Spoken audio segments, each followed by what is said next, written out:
Elon doesn't just think outside the box. He doesn't know there's a box. It's an incredible thing. And I will say it is an incredible asset to President Trump to have someone like Elon. China and the United States both want to dominate the world. What's the difference? And I'm like, wait a second. We don't want to dominate the world. Welcome to the Doug TenNapel channel as we document the victory of Trump as he reforms America with Elon Musk. I'm mostly covering, I've got Ted Cruz today, I've got the all-in guys, and I've got Trump saying that he might take 20% of the Doge savings and give them back to Americans, which could mean a check of about $5,000 per person. I'm going to ask what you guys think of that. But first, here's Ted Cruz on why Trump really needs and is working well with Elon Musk. Well, look, I think Elon Musk is very much a change agent. There are 8 billion people on planet Earth, and if you assume intelligence is distributed on a bell curve, Larry, you and I have both known some incredibly smart people. Someone is at the bleeding edge of that bell curve, and I think his name is Elon. I mean, it is, you spend time with him. Elon doesn't just think outside the box. He doesn't know there's a box. It's an incredible thing. And I will say it is an incredible asset to President Trump to have someone like Elon willing to dive in night and day. And I'm gonna stop right there on the night and day, because I think Elon Musk's greatest asset isn't his brilliance. It's that he's a workaholic. He works like Trump night and day. He works on weekends. And that's part of why the Democrats can't keep up with him. He's just so, there's the word, prodigious. He cranks out content, so he thinks outside of the box, so there's no boundaries around this guy. He has all the money in the world, so you can't threaten him with, now that Kamala Harris lost the election, you can't threaten him with bankruptcy. So nothing can stop him. He's a force of nature.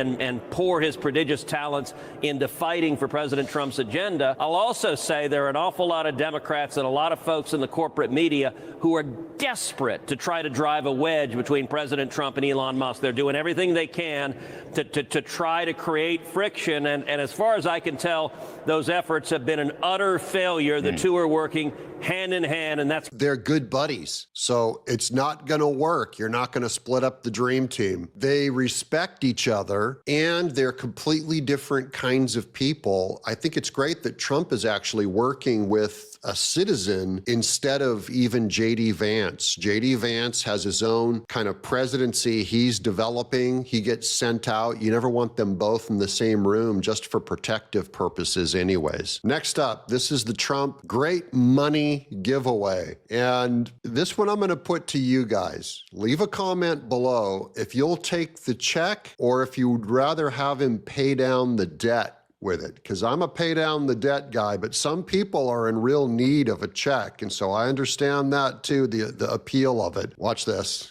There's even under consideration a new concept where we give 20% of the Doge savings to American citizens and 20% goes to paying down debt, because the numbers are incredible, Elon. So many billions of dollars, billions, hundreds of billions, and we're thinking about giving 20% back to the American citizens and 20% down to pay back debt and pay down debt, which is, if you look at value, if it were a real estate balance sheet, the debt is tiny, but we still want to pay it down. Doesn't matter. And we don't look at it as a piece of real estate. It's America. We're going to get it down through intelligence, hard work, and as Elon said, a word called caring. You have to care. By doing this, Americans will tell us where there's waste. They'll be reporting it themselves. They participate in the process of saving money. So many of the men and women in this room, as an example, they pay tremendous amounts of taxes. So I've been emailing Doge myself on Twitter, X, you can send message directly to Doge and say, this is where I believe there's waste. And they'll look into it. And then if it's legit, they'll send their team in and start doing an audit on that area of government. So if you have a theory, especially to my people who know about Social Security and retirement, there may be a lot of grift and waste of people, let's say, who have passed away who should be off those records and checks are still coming in. That's the biggest kind of fraud they've been finding. Next up, this is the all-in guys who kind of blow away the traditional news people that are still stuck on stupid. All right, here we go. You get a paragraph on this one. Sean, what's the worst moment the media's had in the last 24 hours? That's Sean Spicer, the former White House press secretary. It was about 10 seconds ago. Yes, Tony that's Gill of teeing you up. CBS. Thank you. I appreciate this. Tom Cotton, I don't think I've watched CBS mornings ever, but I saw that Tom Cotton was on there. He was talking about China. I love Tom Cotton and I love talking about China. So I watched the interview. Tom Cotton is talking like he is a huge champion of the existential threat that China poses to the United States. And the first thing that Tony Dopical of CBS says is, well, let's be honest. China and the United States both want to dominate the world. What's the difference? And I'm like, wait a second. We don't want to dominate the world. China actually does.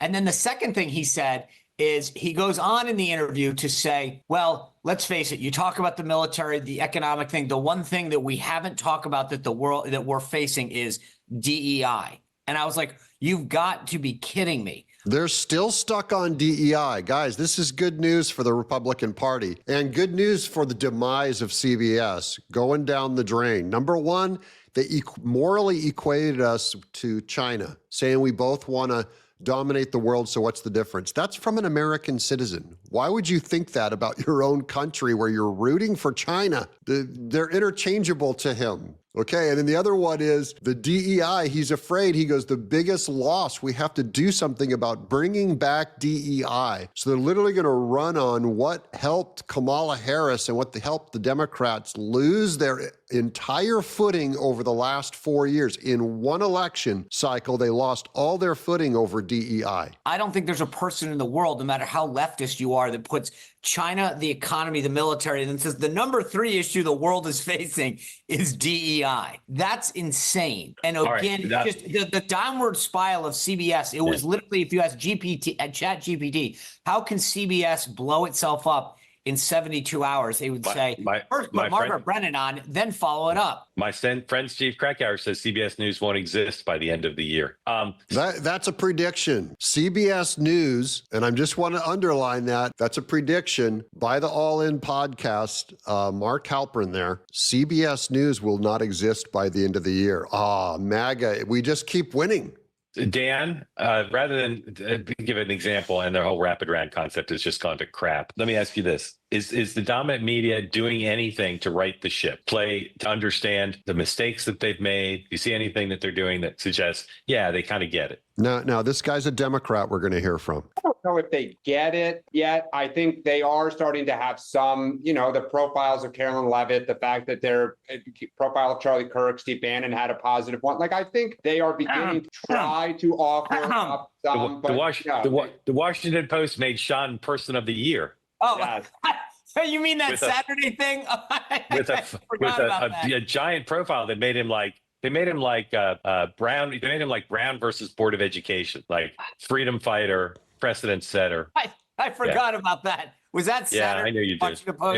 It was the Washington Post. You know what? I think it was the Free Beacon. Yeah. No, it was the Washington Post. Now that I think about it. So that's the Washington Post came out with a positive story on Sean Spicer, and they came out with a positive story on Steve Bannon and Caroline Levitt. So they're trying to say, is there any good news coming out of the media? They still won't do a positive piece on Trump, and that's the real one to look for. A positive piece on Trump, Elon Musk, J.D. Vance, today, Kash Patel, Pam Bondi, the major players. So they'll do the White House press secretary, Caroline Levitt, because it's harmless. Anyways, if you guys agree that CBS will be gone, let us know in the comments below. And of course, subscribe. That really helps us out. Leave a comment below. That helps us out. If you've made it all the way to the end of this episode, that helps us out the most. Thanks for watching. I'm Doug in exile.